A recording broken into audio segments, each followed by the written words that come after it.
صاحب جو ہیں انہوں نے انگیج کیا ہوا اس نظام کو.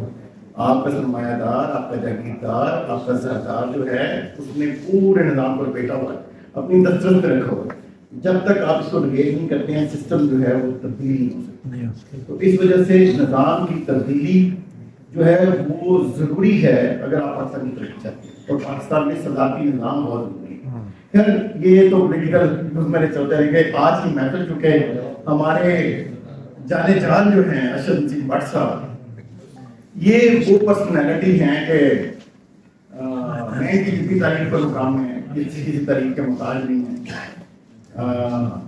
ان کی نظر نہ میں ایک ہمارے بڑے اچھے دوست ہیں عقیق ناطق، ان کی ایک نظم ہے ریشم بننا کھیل نہیں. تو وہ میں نظم ان کی نظر کرتا ہوں. آج کی یہ نظم جو ہے وہ ارشد نسیم بٹ صاحب کے نام ہے. وہ کہتے ہیں کہ ہم دھرتی کے پہلے کیڑے، ہم دھرتی کا پہلا ماس، دل کے لہو میں سانس ملا کر سچا نور بناتے ہیں اور اپنا آپ ہی کھاتے ہیں اور ریشم بنتے جاتے ہیں. خاک نگر کی خاموشی اور تاریکی میں بولتے ہیں، صاف مصفا اجلا ریشم تاریکی میں بنتے ہیں. اور کس نے سمجھا کیسے بنے ہیں چاندی کی کرنوں کے تار، کنجے جگر سے کھینچ کے لاتے ہیں ہم ملک کے ذروں کو، دیکھ کے جن کو شرماتے ہیں نیل گگن کے تارے بھی. اور ہم کو پتا ہے ان باتوں سے جان کا زیان ہو جاتا ہے، لیکن فطرت کی مجبوری ہم ریشم کے کیڑوں کی، سچا نور بناتے ہیں اور تاج لپٹتے جاتے ہیں. آ کر گھٹ کر مر جاتے ہیں ریشم کی دیواروں میں، کوئی ریشم بن کر دیکھے ریشم بننا کھیل نہیں.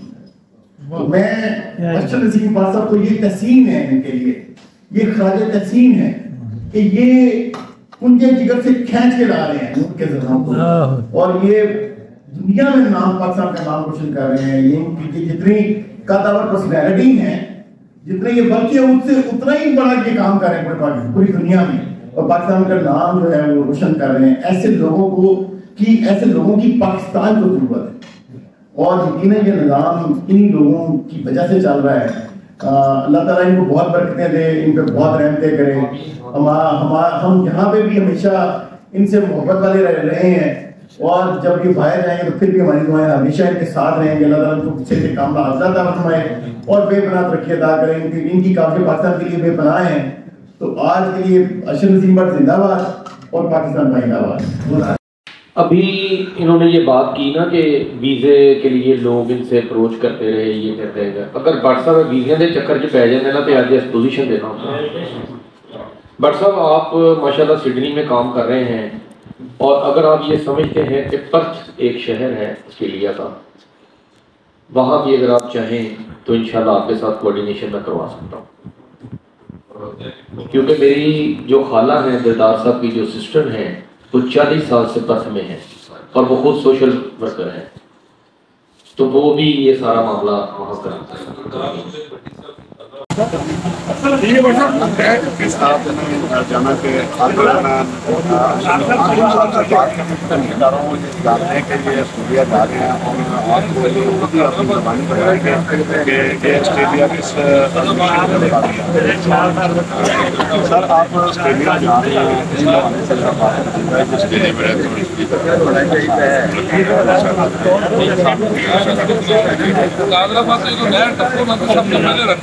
ابھی آپ جب آئے پاکستان میں ابھی 6 مہینے تو نیکسٹ سر آپ کب اگلے سال دیکھا آپ نے کہ آسٹریلیا میں نسیم صاحب رہتے ہیں، اور اب 6 ماہ کی جو چھٹیوں گزارنے کے بعد اب پھر وہ جا رہے ہیں آسٹریلیا واپس، اور اب وہ 1 سال کے بعد عوام پارٹی کے چیئرمین جو ہے چودھری خان صاحب، یہ ایک بہت جانی پہچانی شخصیات، اور پہلے بھی میں ان کے کافی آپ کو دکھا چکا ہوں. ابھی بھی ہم ان سے بات کرنے کی کوشش کرتے ہیں. السلام علیکم سر، کیسے ہیں؟ طبیعت سے ٹھیک ہے سر؟ 97 ہر جگہ پہ جہاں پہ آپ ہوں گے انشاءاللہ 97 میں وہاں پہ موجود ہوگا سر. تو سر ابھی آپ ارشد نسیم صاحب کے پاس آئے اور کافی شاعری بھی سنی آپ نے. تو آج کا جو موضوع تھا وہ ذرا عوام کو بتائیے. ابھی نا میں عرض کروں کہ واٹس ایپ کے ساتھ بڑا اچھا ٹائم گزرا ہمیشہ ہی. واٹس ایپ ایک بڑی سیزن پرسنالٹی ہے اور پاک فورم میں اس کے ہیڈ ہے ماشاء اللہ سے. آج کی تقریب انہوں نے باہر جانا ہے دوبارہ سے یہ ہے ان کے لیے الوداعی تقریب تھی اور بہت شاندار تقریب تھی الحمد للہ سے. بڑے سارے دوست ہمارے